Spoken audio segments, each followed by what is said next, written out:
You are looking at Julian's pronunciation guide, where we look at how to pronounce better some of the most mispronounced words in the world, like this other curious word. But how do you say what you're looking for today?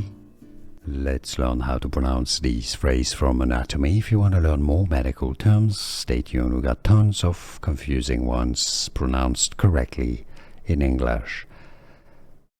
Vaginal.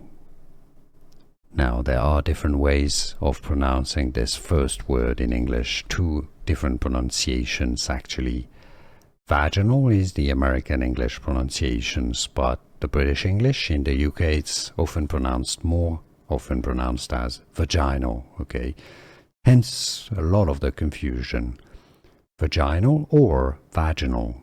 The second word is pronounced fornix. Fornix British English or fornix American English. So, two different pronunciations here.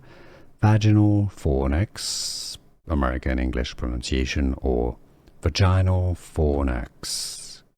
Did you hear the difference? Was this any useful? Let me know in the comments. Here are more videos on how to pronounce more confusing words and names too many mispronounced. Like this video if you found it useful. I appreciate your support. I'll see you soon and thanks for watching.